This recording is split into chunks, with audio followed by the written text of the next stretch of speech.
Welcome to Thinking Like a Lawyer with your hosts Ellie Mistal and Joe Patrice, talking about legal news and pop culture, all while thinking like a lawyer.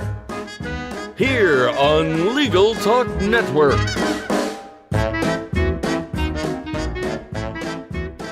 Hello, welcome to another edition of Thinking Like a Lawyer. I'm Joe Patrice from Above the Law. After a few weeks' absence, we're happy to welcome back my standard co-host, Ellie Mistal. I'm 41 now.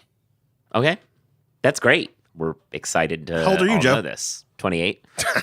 So, no, that's exciting. So you're old, and that's cool. But you're making the best of it. Look, I still have a full head of hair. A real full head of hair. Yeah, no. Well, although it's gotten significantly grayer. Yes. Well, yeah. Two kids will do that. Yeah, it's two kids and Donald Trump will do that. Yeah, it kind of has that you've been weathered by the years in the Oval Office thing that happens to presidents, except I know what your day-to-day routine is and you have zero responsibility. So I don't know what's caused it, but it's watching that television, man. It's hard. Yeah. I'll tell you what's caused it. Okay, here we go.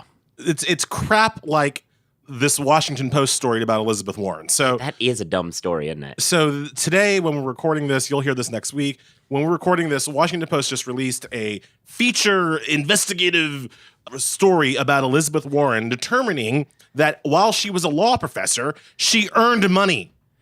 Yeah, her campaign released a list of the representations she undertook while being a law professor. She did some consulting. Over 50 clients. Yeah, over the many years, she worked on 50 different cases or so, and she charged around $6.75 an hour, which the Washington Post seems to think is some sort of scandalous thing that deserves to be in a headline. And those of us who've been around lawyers for a while are like, yeah, that kind of seems about right. It smacks of but your emails too. And so I think part of what's happening is that I'm overreacting a little bit. And I mean that like fairly. Like I think I am overreacting a little bit because I am so sensitive to the media's coverage of Hillary Clinton during 2016, right? So the media has this thing which I call faux balance, where they want to seem critical of both sides equally, even though both sides are not equally criticizable, right?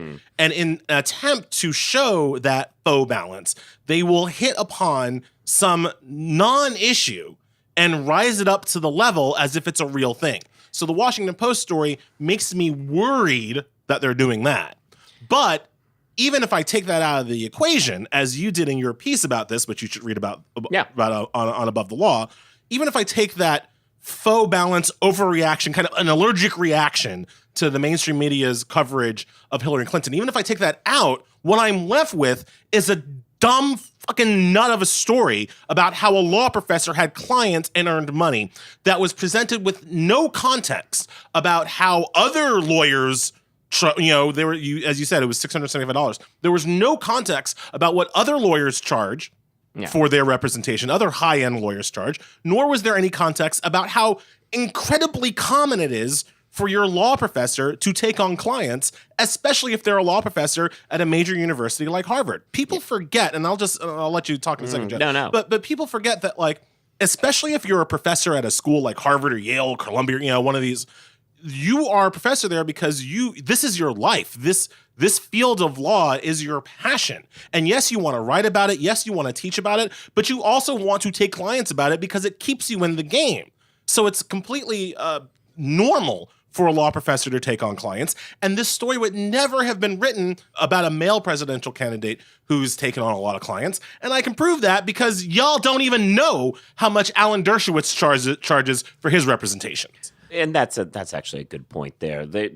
Alan Dershowitz is obviously a good example of another Harvard professor who takes on cases. His tend to be getting folks who with underage prostitutes out of trouble. But Shots fired. But the point remains that they take on these jobs. I really felt like the real issue here, and we've seen this from other media outlets, was this whole $6.75 an hour. That's so crazy, and it kind of stokes this anti-professionalism, biases, and mentality out there. And it's It's unfortunate that the people who wrote it didn't bother to talk to anyone in the legal profession and find out that that's not actually crazy. How do they do that? How does the Washington... I mean, I'll accept that shit from Breitbart.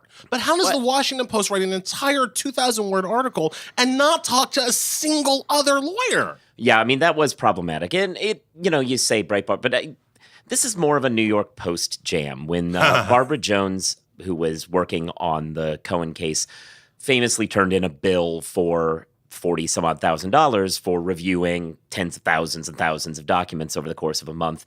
People, the New York Post wrote an article talking about how ridiculous it was, how high her rate was, and it was also relatively in line with a lawyer of that ilk doing that level of job under that kind of deadline. And that's what's happening here. And it's really unfortunate, I think. Now, you can say what you want about the legal profession should be cheaper and allow for more access to justice, yada, yada, yada. But that's not what's going on here. This article is about we should bash lawyers for charging so much money. And it's really unfortunate that an entity like the Post didn't even bother to look into it. The journalism aspect here is that if you're going to write an article about how much Elizabeth Warren charges, then your due diligence requires you to figure out how much people of her ilk, of her caliber at that time were charging for comparison's sake. And this came out last night, the list, and they put up this story first thing in the morning. So maybe the issue is they couldn't get a hold of a lawyer or something in time for their deadline to figure it out. They just kept calling and just going to voicemail or something, which is unfortunate because if you're missing out on calls, if you're spread too thin, interruptions kill your productivity, but clients demand a quick response. The U.S.-based professional receptionists at Smith AI help law firms screen new clients and schedule appointments by phone and website chat. Plus, Smith AI integrates with your software, including Clio and LawPay. Plans start at just $60 a month. Get a free trial at smith.ai. You got me. I was about to scream, unacceptable! Yeah. Well, I mean, it would be, and that's why Smith AI is what you need to go with. But anyway, moving on, we're now going to talk actually about a different kind of law altogether. We were talking about billable hours. Let's talk about class actions and the plaintiff's side a little bit. So today we're joined by Jay Edelson of Edelson, his own firm. So welcome to the show. Thanks a lot. Really happy to be here. So Congratulations on the eponymous law firm. Yeah. It was really lucky we drew out of a hat, and I just happened to win. So I'm very proud of that moment. So let's talk a little bit about plaintiff side work, because that's something that we don't talk quite enough about here at Above the Law, because a lot of our coverage is very fixated on big law firms in the city, in New York and DC. But there's a booming business of injustices around the country that need lawyers willing to take them on. And what you do is a lot of those sorts of class actions, and in particular in the tech space. And what I was kind of interested in asking first is what drew you to this line of work? There's so many opportunities for somebody like you to have been sucked into the defense side. What drew you to the plaintiff side? Yeah, well, I was sucked into the defense side at the beginning. I went to Michigan Law School, and we were taught that the only jobs were at Biglaw. And even though politically and kind of where my heart was, I wasn't terribly interested, for some reason, I bought into this idea that if you wanted to do really sophisticated law, it had to be at a large firm. I started... there were probably 180,000 reasons, probably. What do you mean in terms of... You're saying in terms of money? Probably not then. I think he's saying $180,000, which probably wasn't the going rate back then. Back then. Oh, yeah. No, I already have a bone to pick with you guys. You guys start the podcast lamenting how 41 years old is ancient. I play a lot of volleyball, and I am 3 years away from being able to play in senior tournaments. You've got to be 50 for that. And that's like the end of my life, the second I qualify for the tournament. But no, when I started, I think Skadden was offering $73,000, and that was a huge amount. I think my first firm, it was like 67 or 68.5, and we were thinking in terms of $1,000 increments. But no, I went to the defense side because I thought it was the most sophisticated work I could be doing, and I started defending class actions. And it occurred to me pretty quickly that the guys on the other side were handling the same case I was. So it was just as sophisticated. The big difference was that's all they were handling. So I got to do the really fun class actions, but then also had to do really boring breach of contract cases too. On the plaintiff side, the firms were picking and choosing their cases, and it just seemed a lot more fun. So that's what drives you into this. I guess another question is, when did the decision come to, go out, start your own firm, and what kind of challenges, lessons do you have from the whole experience of starting up on your own? So, Biglaw and I kind of agreed pretty quickly that I was a bad fit. So I was at one firm and then left to go to another firm where I thought it'd be greener pastures, and then 6 months in, actually got fired, which was pretty stunning to me because I've always thought I had a lot of talent for law.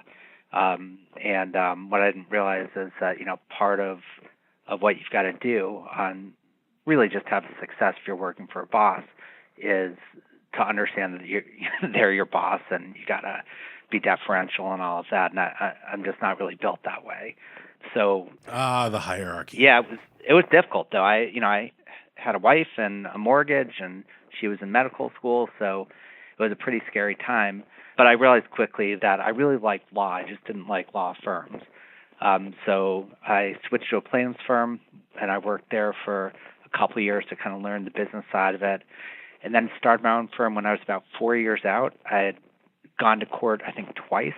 I'd taken 2 depositions, defended 3 depositions, and I really had no idea what I was doing. And it took me a few years to figure it out. We have listeners who, are often thinking about jumping ship and starting their own business and what have you. From a plaintiff side perspective, can you talk a little bit about how many cases you need to keep in the kind of fire to keep the trains running on time? When you're working on a contingency fee, when you have these cases that can drag out for very long, you still need to pay monthly, rents and you have payroll. So like, how many cases do you really need to have kind of going at once in order to have some confidence that one of them is going to pay off in a timely manner? I think respectfully, there's a little bit of a different analysis, which is the first question is, how do you survive until any of those cases come in? So on the plaintiff side, you could have 100 cases, but you might have to wait 2 to 3 years before any start paying off. So I had to do a mix of hourly work, which I really hated, but it was enough to kind of keep the lights on. And then it was 2 of us, and you kind of want to have as many cases as are manageable, and then you want to have a good distribution of bigger cases and smaller cases. At the beginning, the smaller cases are likely going to settle earlier, but you also want to have some big ones so that at some point the cash flow issue isn't as big a problem. Right now, our firm is obviously a lot bigger. We have close to 30 attorneys and probably about 300 cases at any given time. So one thing, that mix of smaller cases that pay off faster, billable hour work to kind of keep things going. One thing that's developed a lot over the last few years is kind of the rise of litigation funding. At first, when I first heard about it moving into the country, I was a little skeptical. But as I've learned more about it, I've kind of grown to really appreciate the way in which it allows some of these claims that might never otherwise make it to get heard. What's your take of, do you work with litigation funders on some matters, not on others? What's your take on all that? Litigation funding is difficult, and I'm sure it's a lot easier now to start a law firm getting a bunch of money. And I see a number of firms that have started based on litigation funding, and I think in the end, those firms aren't going to actually be very successful. There was something really helpful about me having to be out in the woods for a few years where I had to figure out how to keep the lights on. And it's kind of similar to Silicon Valley. If you give a startup $5 million right away, they tend to burn through the $5 million. And often they haven't learned a ton, and then they just want more money. So I think litigation finance in kind of limited circumstances can be really helpful, but I think it can breed a type of laziness and also a weird type of arrogance where you see some firms that get a lot of litigation funding and they think that they've accomplished something, and they haven't won any cases yet. So, I still like that there's litigation funding out there, but I think it's fairly complicated, and it creates some weird incentives. Yeah, I mean, my issue with it is always the kind of ethical concerns. Like it, as you put it, I think you put it exactly right. There are litigation funding introduces the possibility of some perverse incentives. Not saying that actually happens, but it certainly introduces the possibility, the appearance of such. No, I think it does actually happen. And there's different types of litigation financing agreements, but if a company is giving you money for one case in particular, you might have a huge incentive to hit a home run and no incentive financially to hit a single because you wouldn't get any of the money. Now, obviously, we have a duty to our clients, and you hope that all attorneys put that first. But, the tug of the financial arrangement has to mean something. My quibble, though, with your statement, if you don't mind, is that people focus a lot on the bad incentives on the plaintiff side, but I really found that to be true on the defense side. Right before I got fired from that firm, we had a firm meeting where the managing partner said the firm's doing terrific so long as ex-partner doesn't settle any of her cases. And it wasn't a joke. And I thought that was really horrible, that we had such an incentive to keep cases going and just to keep billing the clients. And that's something that, and I know you guys on Buffalo write about that and talk about that, and you had the whole churn that file email fiasco. But my view is anytime you mention litigation financing, you have to talk about the defense incentives as well. Yeah, they're all different kinds of overbilling schemes. I mean, look, the Biglaw model and the defense model is to duplicate a lot of work, right? I mean, that you can argue that that's part of what you're paying for, multiple eyes and whatever, but it also, put like this, the Biglaw model does not encourage efficiency. That's not what it's there for. I would go further than that. It's not that it just encourages duplication of work. The goal on the litigation side is to win as slowly as possible. In my first firm, as a first year, I came up with an argument and got a large class action dismissed in the first month. And I got a pat on the back, and the senior partner in litigation told me we just lost $2 million in billables. And, the message was pretty clear to me. Keep that argument, but try to figure out a way to use it later on in the case. And that, obviously, that's just something that didn't work for me, but that is... And doesn't work for clients. It doesn't work for clients, but they often don't know. Yeah. What do you think about legal technology and that ability to kind of help people starting out, help people grow their business, scale, kind of fight the big law firms at scale when you're coming from the plaintiff side? Yeah, I think it's great. Back in the day when I started on the defense side, the amount of support staff we had to have was enormous. The way we're able to use technology, we have another office in San Francisco, and the way we're able to communicate with them and share files and all of that really increases efficiency. I think overall technology has really democratized law in a lot of ways that are incredibly helpful. How do you go about picking which software? Do you go to these tech shows and walk the room? Do you take you open up your email and oh, that spam actually looks interesting? How do you actually go about the process of picking the client management software or picking the doc sharing software that you're going to use? Oh, yeah, no one in my firm lets me anywhere near anything like that. So I was a philosophy major. Even though we have a tech firm, I'm the least techie person out there. And so, when I get a new iPhone, I have to have our IT department come and set it up for me. What's really lucky is I think we're the only plaintiffs firm who's done this. We have our own internal lab of computer forensic engineers and then tech-savvy lawyers who are the ones who investigate cases and really come up with what's happening. We try not to bring cases which chase the news. We like cases where we figured out, that Google's doing something awful, and then our lawsuit is kind of the first on the scene about that. That's a lot more fun for us.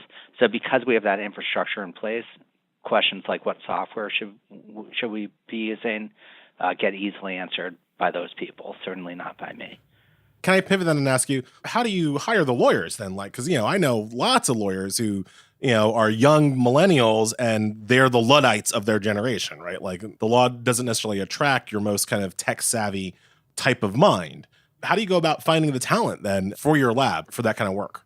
It's hard. You're definitely right. I mean, for our firm in general, we have a lot of people who are not terribly tech savvy, and we're not doing patent litigation. It is not rocket science, but we have to know enough to be able to understand it from our kind of internal experts, and then be able to explain it to judges. In terms of the real tech savvy lawyers, they tend to find us because there aren't a ton of firms that do what we're doing. So that makes it a little bit easier. One of the really hard things in getting the lab going was I wasn't able to figure out who to hire, because you have to actually understand tech at a really deep level to know who's good and who's just kind of snowing you. So that was a long process of finding the right people who were fluent enough, who then could hire, smarter people than them. And it took us a few years to get that in shape.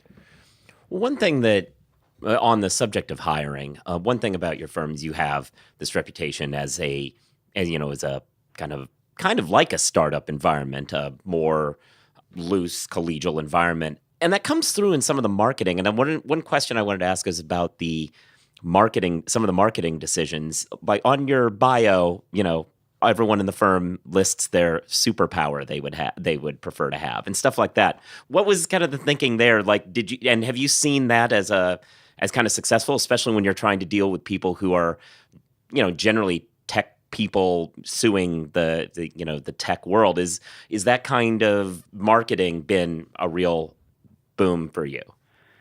So our approach to marketing is, we honestly first live to amuse ourselves, and that is our goal. So we've had people come in and say, you've had guys dressed up as polar bears pull summer pranks on summers, and do you have like a PR agency coming in to pitch you ideas? And no, first of all, no one would ever come up with that. It's really just silly and a waste of time. But, one of the great things, honestly, about having your own law firm is you can kind of do whatever you want. And I hate stuffy places. So the fact that we're able to have a volleyball court in our office, that people are dressed in flip-flops all the time, that there really isn't a hierarchy, is really satisfying to me. And since it's above law, I can say this.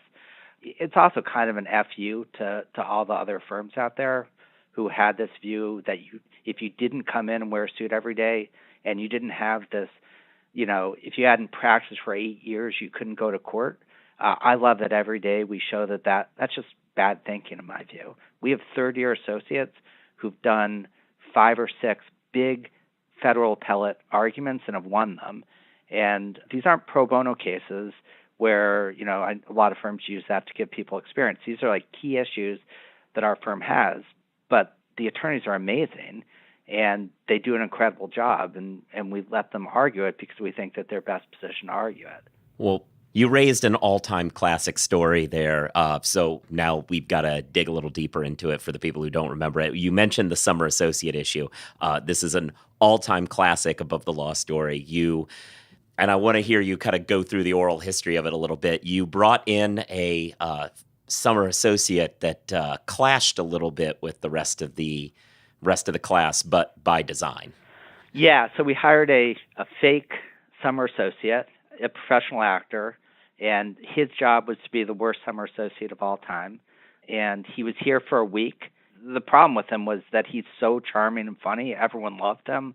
But he had all these bits set up where he was like covertly hiring an out-of-work lawyer to write his memos, which the Summers would see, but we didn't know about it. And then he would hand it to me, and I'd go, "This is how to write a memo." And it was terrific fun, and it was actually really bonding for the Summers, because the summer goes quickly, and we don't want people to be nervous. And when like that type of craziness is happening, they're all getting to know each other. They're all asking, "What is going on? Is this some weird prank? Is this real?" And, it's really, I love all our summer classes, or almost all of them. And this was the best summer we ever had. But we've done a lot of pranks. And we had the polar bear prank. We had a prank where we pretended that the Fed had shut us down. So when people came in, there was like cease tape, and then investigators who were asking questions. That one we wouldn't repeat. That was a little stressful for the kids. So we're tamer now. Especially in this era of our country. That's right. Can I ask a little bit about your pay structure, right? So, because this is something I think a lot of, especially law students, think about when kind of given the option of maybe going away from Biglaw. So Biglaw generally lockstep by year. If there's an hour requirements, it's lockstep once you hit those hours in terms of bonuses and what have you. Is that what you guys do, or do you take a kind of different approach to the salary structure? We pay all associates $150,000 a year, and the expectation is most of the money they're going to make is through bonuses. And the bonuses vary widely. We've had summer associates get six-figure bonuses in the past. Whoa! I know, That's a lot of 3L beer. But, it's because the guy came up with a ridiculous case, which made us a lot of money, and was really good for the firm. And what we want is for people to have skin in the game. So we understand people are coming here and they're going to have a smaller salary yearly than other firms, but we want them to be hungry. We want them to be saying, if I do well, I can buy a house. And we don't care if you're a first year. If a first year can do really well and can, set up a fund so their kids' college tuition is paid for, that's great. It's great for the first year. It's great for the firm. Great for everyone. This was very, very interesting because we don't talk about plaintiff side stuff nearly enough. And so it's great that you were able to come here and talk through this with us. And it doesn't hurt that you're a fun firm. So we got to get some good stories there. Well, thank you so much. I really appreciate you guys having me on. Obviously, I love what you guys do both on the ATL website and the podcast. So this was a huge pleasure for me. Great. Thank you so much. Thanks. Well, if you all are listening to this show and aren't subscribed, you should be subscribed. You should give it reviews, stars, write something, help us move up the algorithm as law podcasts. You should be reading Above the Law. You should be following us on Twitter. He's at EllieNYC. I'm at Joseph Patrice. You should be listening to the other LTN podcasts and the Jabot, which is Catherine's podcast here at Above the Law. And with all of those things said, I think that's it. So we'll talk to you soon.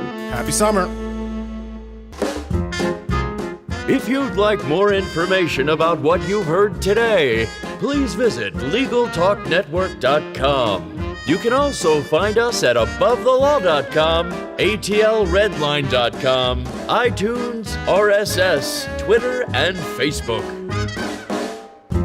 The views expressed by the participants of this program are their own and do not represent the views of, nor are they endorsed by, Legal Talk Network, its officers, directors, employees, agents, representatives, shareholders, and subsidiaries. None of the content should be considered legal advice. As always, consult a lawyer.